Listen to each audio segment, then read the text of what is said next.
मैं मां हूं, धरती मां। तपस्या का अर्थ है किसी उद्देश्य के लिए कष्ट सहना।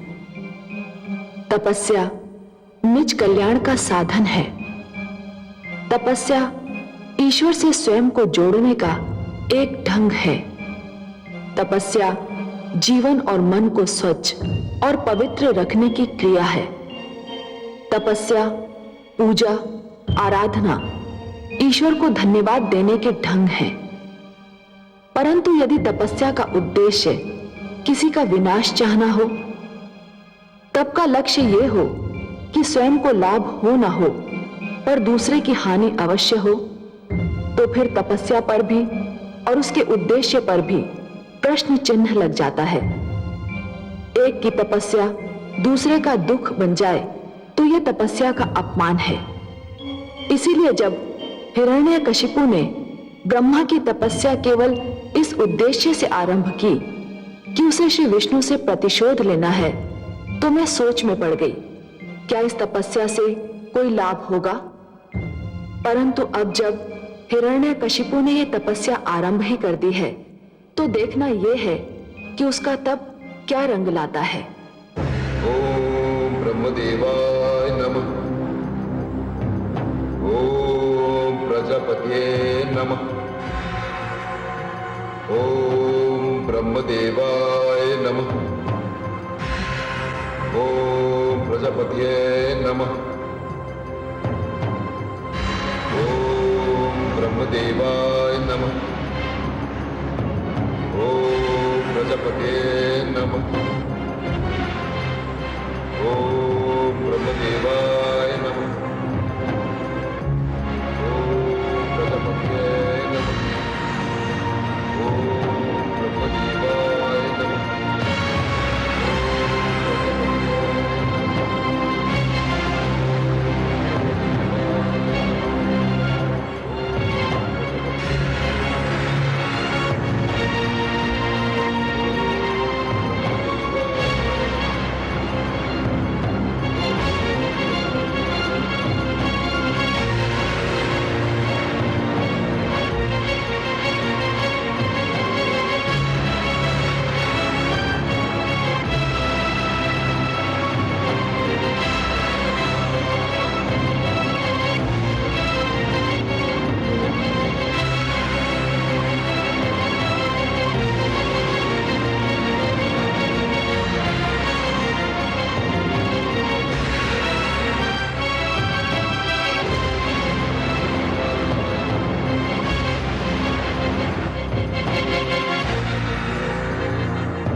शिष्य। आज्ञा गुरुदेव। यज्ञशाला में अग्नि प्रज्वलित करो। जो आज्ञा गुरुदेव।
ब्रह्मपत्ये नमः।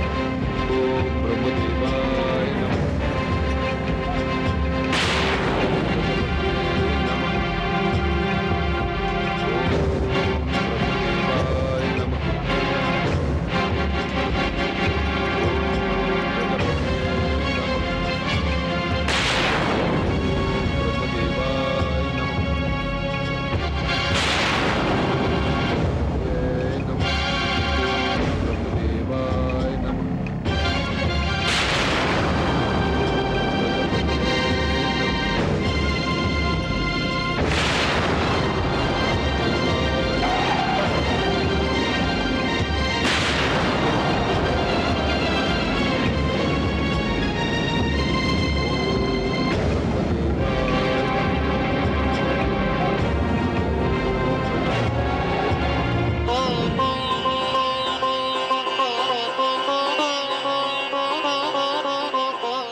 इस बार तुम्हारी एक ना चलेगी देवराज। मेरी शक्ति मेरे शिष्य की हर पल रक्षा करती रहेगी। तुम उसकी तपस्या कदापि भंग नहीं कर सकते, कदापि नहीं। कोई शक्ति के आधु और उसके पुत्र की रक्षा कर रही है। अब तो एक ही उपाय रह गया है। हिरण्यकशिपु बच गया, पर उसका परिवार नहीं बचेगा। अर्थात ये कि उसकी पत्नी केआधु पुत्र को जन्म देने वाली है। हम केआधु पर प्रहार करेंगे, उसके पुत्र को समाप्त कर देंगे। ये समाचार सुनते ही हिरण्यकशिपु को अपनी तपस्या भंग करनी पड़ेगी। पर हे देवराज, उसकी पत्नी और पुत्र ने हमारा क्या बिगाड़ा है? उसका पुत्र तो अभी गर्भ में है, अभी उसका जन्म भी नहीं हुआ। समझने का प्रयत्न कीजिए वरुण देव, समझने का प्रयत्न कीजिए। वो जन्म लेगा तो अपने पिता की ही परंपरा को आगे बढ़ाएगा। जिस प्रकार हिरण्यकशिपु उन्मुक्त अनाचार, व्यभिचार और अत्याचार में अपने भ्राता हिरण्याक्ष को पीछे छोड़ गया, उसी प्रकार उसका यह पुत्र भी अपने पिता को पीछे छोड़ देगा। और हमें तो यूं भी हिरण्यकशिपु के पूरे वंश को समाप्त करना है। तो फिर देवराज, अब हमारे लिए क्या आदेश है? अग्निदेव, आप वहां पहुंचे जहां केआधु है और उस पर ऐसा अग्नि बाण मारिए कि शिशु गर्भ में ही दम तोड़ दे। जाइए, इस कार्य में विलंब न हो। जो आगे देवराज।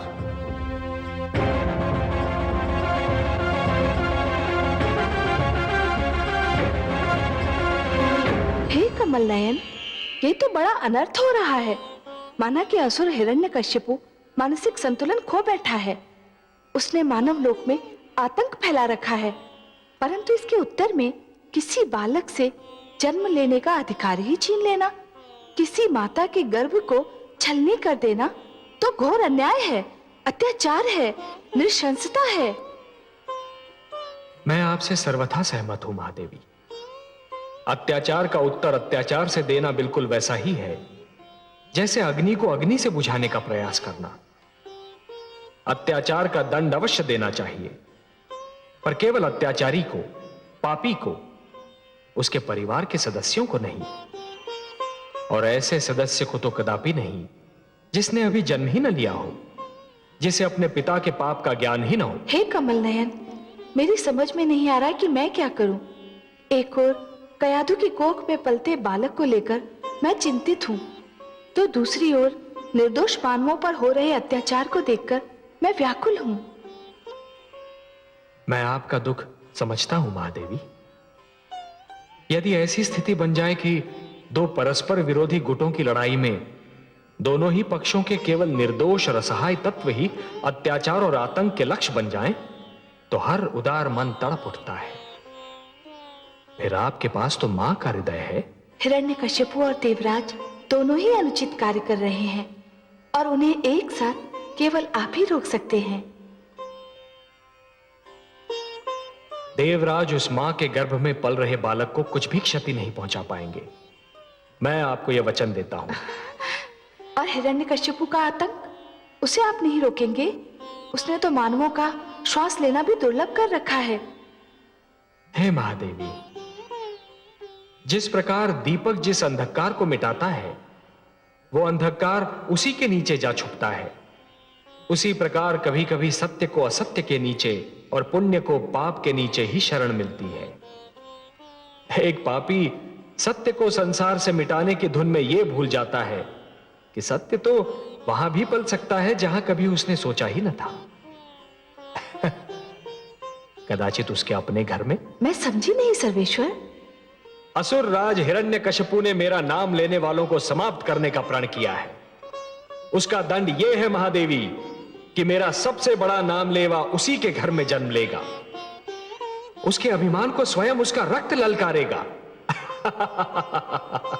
आप तो बस देखती जाइए महादेवी।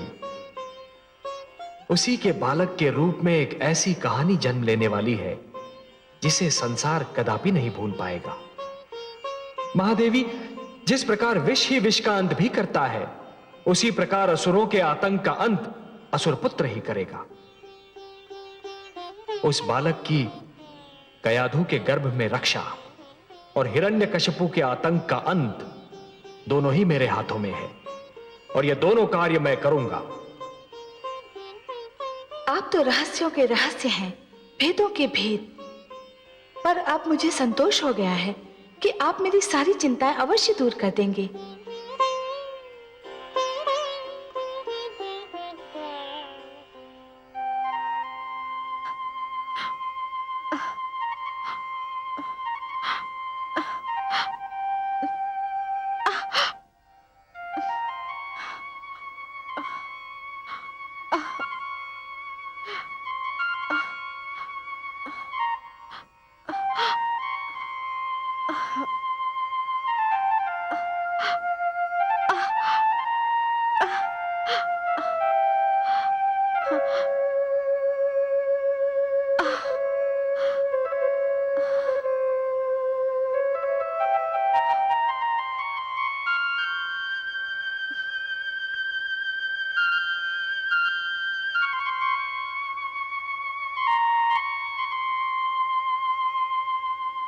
कैसी हो मधुरानी?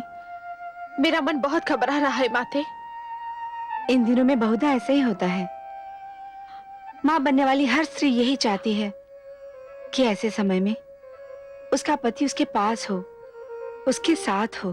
परंतु माता, क्या असुर राज का मुझे इस अवस्था में छोड़कर जाना इतना आवश्यक था? क्या वे कुछ समय रुक नहीं सकते थे? इच्छा तो मेरी भी यही थी कि इस समय हिरण्यकशिपु तुम्हारे पास होता, परंतु होनी को कौन रोक सकता है मधुरानी?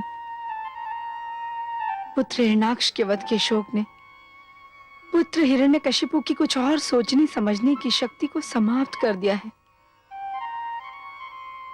परंतु तुम चिंतित क्यों होती हो? तुम अकेली नहीं हो, मैं हूं ना तुम्हारे साथ। तुम्हें भयभीत होने की कोई आवश्यकता नहीं। तुम पर कोई विपदा नहीं आ सकती। माते, न जाने क्या होने वाला है। मुझे बहुत ही भय लग रहा है। धीरज रखो मधुरानी, अब तुम विश्राम करो।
आप असफल हो गए और कयादू के गर्भ में पलते बालक का अंत नहीं हुआ, ये तो बड़ा शुभ समाचार है।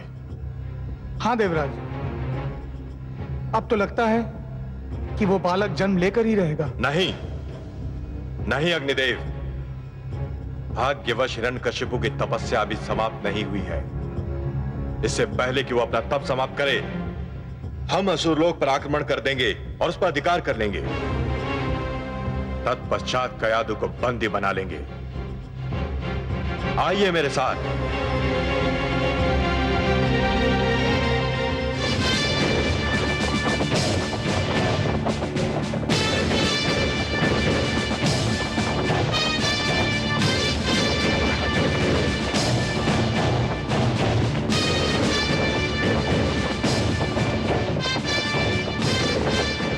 सारथी रथ रोको।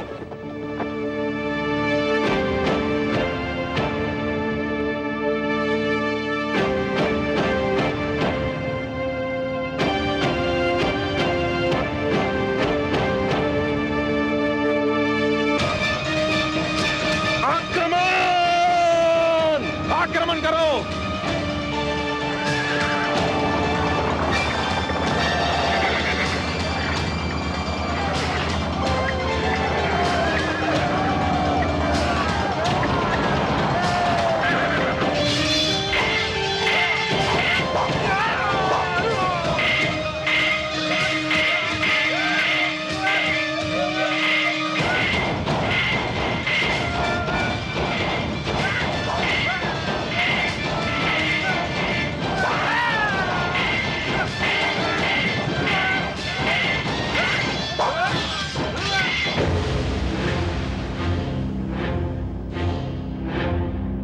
रुक जाओ, ये महारानी कयादू का कक्ष है। बिना आज्ञा यहाँ कोई भी प्रवेश नहीं कर सकता।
हट जाओ मेरे सामने से सेनापति विडाल। नहीं देवराज, मेरे जीवित रहते आप महारानी कयादू के कक्ष में प्रवेश नहीं कर सकते। प्रवेश तो मैं करूंगा। अब यदि इसके लिए तुम्हारा जीवित न रहना आवश्यक है तो फिर ऐसा ही होगा, परंतु मेरा परामर्श मानो तो आत्महत्या मत करो। मुझे अंदर जाने दो। मैंने अपने महाराज हिरण्यकशिपु को वचन दिया है कि अपनी अंतिम सांस तक महारानी की रक्षा करूंगा, और वचन मैं निभाना भी जानता हूं।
सैनिकों,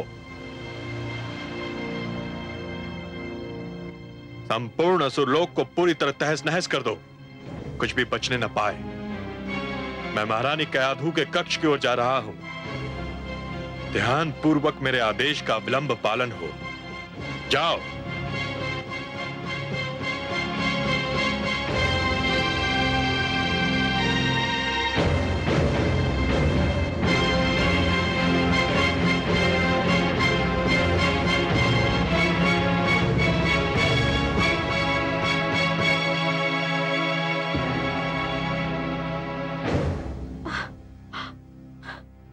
क्या है? क्या चाहते हैं आप देवराज? देवी, मेरी विनती है कि आप मेरे संग चली चलें। नहीं, मैं कहीं नहीं जा सकती। जानते नहीं, मैं मां बनने वाली हूं। जानता हूं देवी, इसीलिए तो कह रहा हूं कि आपको मेरे साथ देवलोक चलना होगा। नहीं, मैं अपने पति का घर छोड़कर नहीं जाऊंगी। मुझे मेरी स्थिति पर छोड़ दीजिए। देवी, मैं नहीं चाहता कि बल का प्रयोग करूं। आप मेरा अपहरण करेंगे देवराज? एक ऐसी नारी का अपहरण जिसके गर्भ में संतान पल रही है? यदि आप मेरी विनती को यही नाम देना चाहें तो मुझे कोई आपत्ति नहीं, पर चलना तो होगा आपको। मुझ पर दया करे देवराज, आप तो देवता है।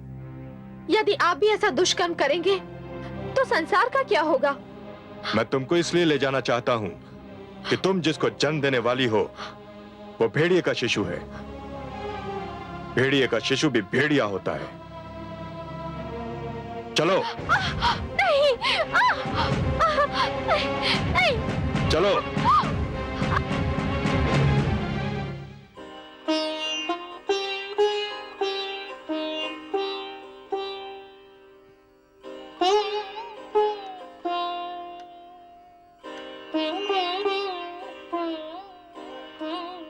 मैं आपका दुख समझ रहा हूं प्रिय। मुझे देवराज से ये आशा न थी। एक अबला से ये व्यवहार, और अबला भी वो जो मां बनने वाली है। मैं स्वयं भी बहुत दुखी हूं प्रिय, बहुत दुखी। नारी का अपहरण, फिर चाहे कोई भी कारण क्यों ना हो, कोई भी स्थिति क्यों ना हो, फिर चाहे कोई नीति या कूटनीति का अंश ही क्यों ना हो, परंतु एक महान पाप है, एक अक्षम्य अपराध है। और यदि ये पाप या अपराध देवगण ही करने लगे तब तो फिर अंधेर है। देवता मानव के आदर्श है, और यदि देवता ही दुराचार करने लगे तो मानव किसका अनुसरण करेगा? कयाधु को बचाइए देवेश्वर, कयाधु को बचाइए। नहीं, चलो। नहीं, नहीं, नहीं। आओ, आओ मेरे साथ। नहीं। आओ मेरे साथ। नारायण नारायण। क्षमा करें देवराज, मैं कदाचित अनुचित समय पर आ गया। आप ये जो महान कार्य कर रहे हैं, इसमें संभवतः मैंने बाधा डाल दी। मुझे इसका खेद है। आप व्यंग कर रहे हैं देवर्षि। मुझ में इतना साहस कहां देवराज कि मैं आप जैसे महान व्यक्तित्व पर व्यंग करूं। आप देवताओं के राजा हैं, सबको चरित्रवान बनने, सत्य मार्ग पर चलने के उपाय बताते हैं। आप पर तो वही व्यक्ति व्यंग कर सकता है जिसे अपने प्राणों की चिंता न हो। पर मैं क्या पूछ सकता हूं देवराज कि ये आप क्या कर रहे हैं और क्यों कर रहे हैं? इस नारी के गर्भ में एक पुत्र पल रहा है। यह मां बनने वाली है। यह कोई नया समाचार नहीं है देवराज।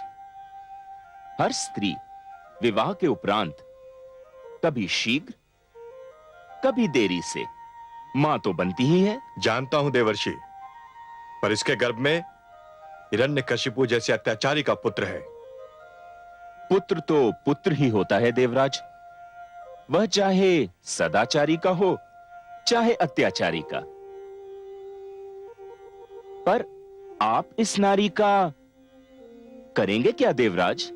इसको बंदी बनाकर रखूंगा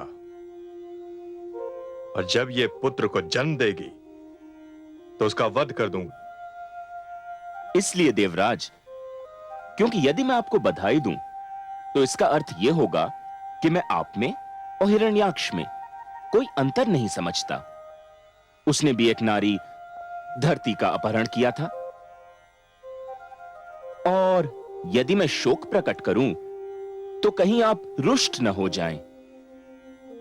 वैसे देवराज, आपने अग्निदेव को भेजकर कयाधु के गर्भ में पलने वाले बालक का वध करना चाहा था। उस अभियान का क्या हुआ? वो अभियान असफल हो गया। क्यों? कैसे असफल हो गया? किसी शक्ति ने उसकी रक्षा की थी।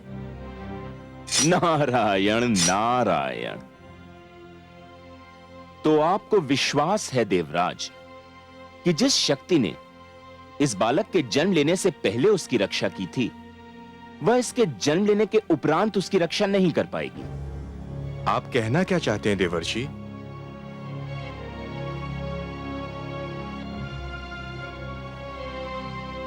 कुछ नहीं, इतना ही कि जिस शक्ति ने अब तक इस बालक की रक्षा की, उस शक्ति का अवश्य कोई उद्देश्य रहा होगा। हो सकता है एक ऐसे बालक का जन्म हो जो असुरों का इतिहास ही बदल दे, उनकी नीतियां बदल दे। मेरा परामर्श स्वीकार करें देवराज, इस अबला को छोड़ दें। नारी का अपहरण एक घिनौना और एक अप्रिय कार्य है, फिर वह कार्य देवता के ही हाथों क्यों न हुआ हो। आप जिनको प्रसन्न करने के लिए यह कार्य कर रहे हैं, उन्हें कोई प्रसन्नता नहीं होगी। छोड़ दीजिए इस अबला को।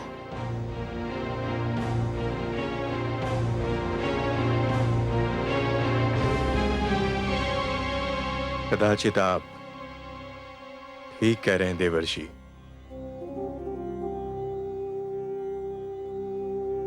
क्रोध की भावना मुझसे एक अनुचित कार्य करवा रही थी। आपको धन्यवाद कि आपने मेरा मार्गदर्शन कर दिया। सत्य है कि आप महानतम मार्गदर्शक हैं। देवी, मैं आपसे क्षमा मांगता हूं। जाइए, अब आप मुक्त हैं। पर मैं कहां जाऊं देवराज? आपने तो समस्त असुर लोक को तहस नहस कर दिया है। आप इसकी चिंता ना करें देवी। मेरी कुटिया किस दिन काम आएगी। वहां राजभवन जैसा सुख तो नहीं, पर आपकी रक्षा मेरा उत्तरदायित्व होगा।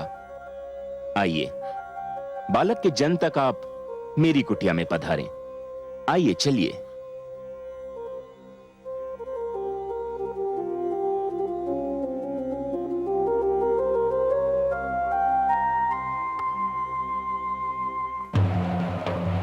ओम ब्रह्मदेवाय नमः। ओम प्रजापते नमः। ओम ब्रह्मदेवाय नमः। ओम प्रजापते नमः।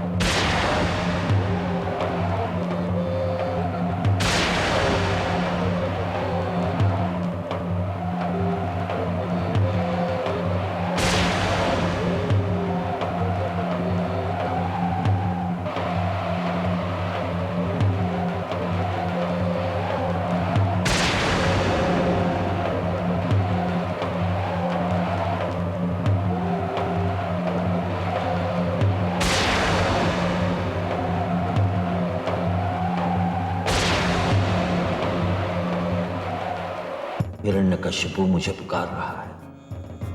मैं क्या करूं? जाऊं या न जाऊं? नहीं जाता हूं तो मुझ पर दोष लगेगा कि मैं अपने भक्तों की पुकार नहीं सुनता। चाहूं तो वो जाने मुझसे क्या वरदान मांगे। मैं भली भांति जानता हूं वो मुझसे जो भी मांगेगा उसका प्रयोग देवताओं के विरुद्ध ही करेगा, पर मैं उसकी अनसुनी भी तो नहीं कर सकता।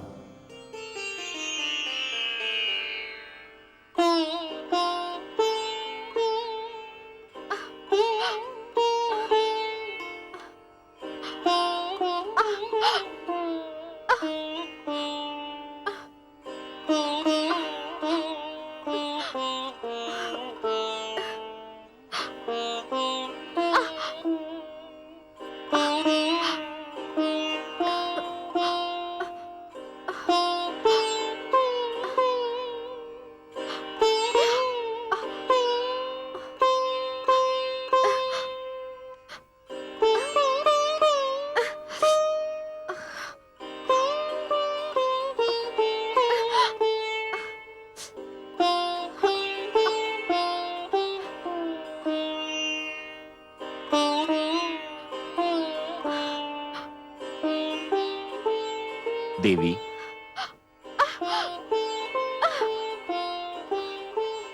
देवी ये दूध पी लें और कुछ फल ग्रहण कर लें। नहीं देवर्षि, मेरा मन कुछ भी खाने पीने को नहीं कर रहा है। देवी, मैं जानता हूं कि आप जिस अवस्था में हैं, उस अवस्था में हर स्त्री यही चाहती है कि वो अपने घर पर हो, अपनों के साथ हो। पर आप मेरी इस कुटिया को अपना ही घर समझें और मुझे भी अपना ही समझिए। ये दूध पी लीजिए। धन्यवाद देवर्षि, आपने मुझे बचाकर और मुझे यहाँ लाकर मुझ पर जो उपकार किया है उसे मैं कभी नहीं भुला पाऊंगी। परंतु वास्तव में मुझे भूख नहीं लग रही है। मैं जानता हूं देवी, आप जिस अवस्था में हैं उसमें बहुता भूख मर जाती है, किंतु गर्भवती स्त्री को अपने स्वास्थ्य का ध्यान रखना चाहिए। इस अवस्था में आहार केवल स्त्री के लिए नहीं होता है, ये आहार उसके गर्भ में पल रहे शिशु के लिए भी होता है। ये उन दोनों को शक्ति देता है, बल देता है। लीजिए देवी, पहले आप ये दूध पी लें और फिर फल ग्रहण कर लें।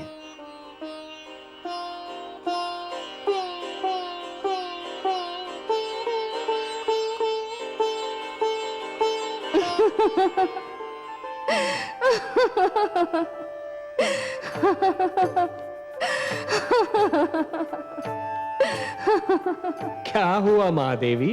हे कमल नयन, हमारे देवर्षि तो कयाधु को ऐसे समझा रहे हैं और उसकी इस प्रकार सेवा कर रहे हैं जैसे कि वो बहुत ही अनुभवी और जानकार व्यक्ति हो। विराजिए, महादेवी देवर्षि जो कर रहे हैं उसका संबंध अनुभव और ज्ञान से नहीं है, प्रेम और सहानुभूति की भावना से है। कोई भी यदि जीवन से प्रेम करने लगे, मन में प्राणियों के प्रति सहानुभूति की भावना रखे, तो प्रकृति आप ही सब कुछ सिखा देती है, सब कुछ समझा देती है। यदि मन में एक दूसरे के प्रति प्रेम, सद्भावना और सहानुभूति जागे, तो ज्ञान का मार्ग खुल जाता है। प्रेम के 2.5 अक्षर परंतु ज्ञान के सबसे महान भंडार हैं।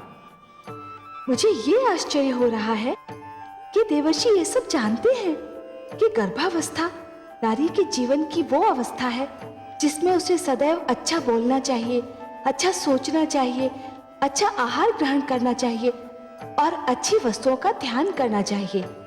इस अवस्था में ये सब बातें नितांत आवश्यक है। ये तो वो जानते ही हैं, पर कुछ और भी जानते हैं। और क्या जानते हैं देवर्षि? देवर्षि ये जानते हैं कि गर्भावस्था में नारी के गर्भ में पल रहा शिशु जीवित और सचेत होता है। माता जो देखती है, जो सुनती है, शिशु उससे अवगत रहता है, प्रभावित होता है। तभी तो देवर्षि उसे सुंदर सुंदर बातें कह रहे हैं। देखिए ना महादेवी, देवर्षि उसे क्या कह रहे हैं। मैंने बालक ध्रुव को समझाने की बहुत चेष्टा करी, किंतु वह भी नारायण के दर्शन का हठ करता रहा और वह दर्शन करके ही माना। आप तो बड़ी मनमोहक बातें करते हैं देवर्षि।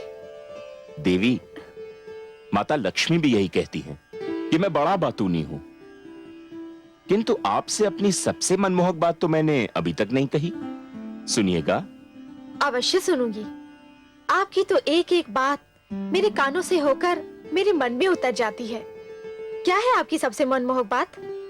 देवी, अपनी बात जो मुझे सबसे मनमोहक, सबसे प्रिय और सबसे सुंदर लगती है, वो हैं बस ये 4 शब्द।